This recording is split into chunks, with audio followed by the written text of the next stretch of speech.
स्वर कथा चैनल के सभी श्रोताओं को संतोष कुमार शर्मा का बहुत बहुत नमस्कार। साथियों, आज उन भूले बिसरे क्रांतिकारियों, शहीदों की कथा में मैं 3 नाम और जोड़ रहा हूं। चाफेकर बंधु। ये तीनों नौजवान एक ही परिवार के थे, यानी कि सगे भाई थे। दामोदर हरि चाफेकर, बालकृष्ण हरि चाफेकर तथा वासुदेव हरि चाफेकर। इन्होंने पेशवाओं की नगरी पुणे के पास चिंचवड़ गांव में एक ब्राह्मण परिवार में जन्म लिया था। भारत की आजादी की लड़ाई में प्रथम क्रांतिकारी धमाका इन्होंने ही किया था। ये तीनों भाई लोकमान्य बाल गंगाधर तिलक के संपर्क में थे। अंग्रेजों के अत्याचार बढ़ते जा रहे थे। सन 1897 में पुणे नगर में प्लेग की बीमारी बहुत बुरी तरह से फैल गई थी। ऐसी स्थिति में भी अंग्रेजों को दया न आई। वो अंग्रेज अधिकारी जनता को अपमानित करते थे और विशेष रूप से वाल्टर, चार्ल्स रैंड तथा आयस्ट्रा, ये दोनों अंग्रेज अधिकारी लोगों के घरों में जबरन घुस जाते, हिंदुओं के पूजा घरों में जूते पहनकर चले जाते, घर की महिलाओं का अपमान करते। इन तीनों भाइयों का खून खौलने लगा। इन्होंने संकल्प किया कि इन दोनों अंग्रेज अधिकारियों को तो छोड़ेंगे नहीं, और संयोगवश वह अवसर भी आ गया जब 22 जून 1897 को पुणे के गवर्नमेंट हाउस में महारानी विक्टोरिया की हीरक जयंती मनाकर ये दोनों अंग्रेज रात को 12:10 पर अपनी अपनी बग्गी पर सवार होकर अपने घरों को लौट रहे थे। चाफेकर बंधुओं ने योजना तैयार की हुई थी और योजना के अनुसार दामोदर हरि चाफेकर रैंड की बग्गी के पीछे चढ़ गया और उसे गोली से भून दिया।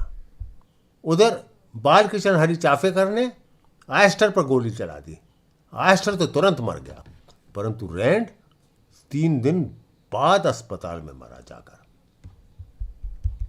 एक अंग्रेज अधीक्षक बुरिन ने अपने साथ रामा पांडु नाम के सिपाही को मिला लिया और 20,000 रुपये का पुरस्कार घोषित कर दिया। उन्होंने कहा कि चाफेकर बंधुओं को जो भी पकड़ेगा उसको 20,000 रुपये का इनाम दिया जाएगा। नीलकंठ और गणेश शंकर द्रविड़ सहोदर भाई थे। आ गए लालच में और संपूर्ण जानकारी इस खुफिया अफसर को दे दी और इनकी सूचना के अनुसार दामोदर पंत चाफेकर को बंबई में गिरफ्तार कर लिया गया। बाकी दोनों भाई भी अभी फरार थे। दामोदर पंत चाफेकर को फांसी की सजा सुनाई गई और परिणाम स्वरूप 18 अप्रैल 1898 को यरवदा जेल में उन्हें फांसी पर चढ़ा दिया गया। दामोदर पंत ने बड़ी बहादुरी, बड़ी निर्भीकता के साथ फांसी का फंदा चूमा और इस नश्वर शरीर का त्याग कर दिया। बड़े भाई का बलिदान मजलाबाई ना सह पाया और दिसंबर 1898 में बालकृष्ण ने स्वेच्छा से ही आत्मसमर्पण कर दिया। अब छोटा भाई परेशान हो उठा। वासुदेव का मन अशांत हो रहा था। उसने कहा कि बड़ा भाई तो फांसी पर चढ़ गया, मजला उसी रास्ते पर चल दिया है, परंतु मैं जब तक इन गद्दारों को सजा नहीं दे दूंगा तब तक चैन से नहीं बैठूंगा। उसका कहना था कि जयचंदों को तो सजा मिलनी ही चाहिए। बालकृष्ण के साथ वासुदेव चाफेकर एक योजना बनाई गई जिसके अनुसार महादेव रानाडे और खंडेराव ने इन दोनों मुखबिरों को एक स्थान पर बुला लिया, एक निश्चित स्थान पर बुला लिया।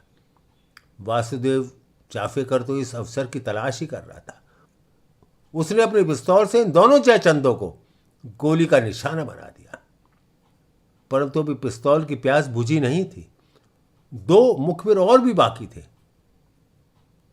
ब्रेविन जासूस और कांस्टेबल रामा पांडु। परंतु अफसोस, जैसे ही पिस्तौल की गोलियों ने आग उगली, दुर्भाग्य से निशाना चूक गया। ब्रेविन और रामा पांडु बाल बाल बच गए। योजना विफल हो गई। इन सभी पर मुकदमा चलाया गया। 8 मई 1899 को वासुदेव राव को फांसी पर चढ़ा दिया गया। 10 मई को राणा डे को और 12 मई को बालकृष्ण चाफेकर को यरवदा जेल में फांसी दे दी गई। चाफेकर बंधुओं ने आज़ादी की लड़ाई में शहीद होकर देश के नौजवानों के हृदय में अभूतपूर्व स्थान बना डाला और उनके पद चिन्हों पर चलकर बहुत से अमर बलिदानी हुए, जिन्होंने इस देश की मिट्टी को खून से सींचा। मैं फिर एक बार कहता हूं कि इन्हीं के कारण हम आज आज़ादी की सांस ले रहे हैं। शत शत प्रणाम है इन 3 भाइयों को और उनके मित्र राणा डे को। मित्रों, आपसे निवेदन है कि मेरे साथ एक बार जोर से बोलिएगा, भारत माता की जय, भारत माता की जय, भारत माता की जय, वंदे मातरम, वंदे मातरम, वंदे मातरम। आप सभी का बहुत बहुत धन्यवाद। आप सभी ने इन क्रांतिकारियों के बारे में मेरा आप सबसे निवेदन, इन क्रांतिकारियों की कथा अपने बच्चों को, अपने साथियों को, जो नहीं जानते कि क्रांति के लिए कितना बड़ा बलिदान दिया गया, उसकी कहानी जन जन तक, एक जन जन आंदोलन करें, लोगों में देश भावना जगाएं कि इस आजादी को ऐसे ही ना जाने दें। राजकतावाद, भाई भतीजावाद, फिरका परस्ती की जिंदगी को छोड़ें, तभी देश आगे बढ़ पाएगा और उनके सपनों को हम साकार करेंगे। स्वर कथा चैनल का हमेशा प्रयास है कि आपको ऐसी चीजों से अवगत कराएं जिनको हम भूल गए।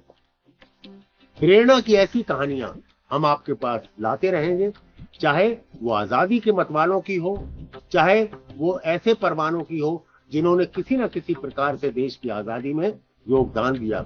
और इसके अतिरिक्त हमारे जो महान एपिक्स हैं, रामायण, महाभारत, हमारी पौराणिक कथाएं, उनको भी हम आपसे साझा करते हैं।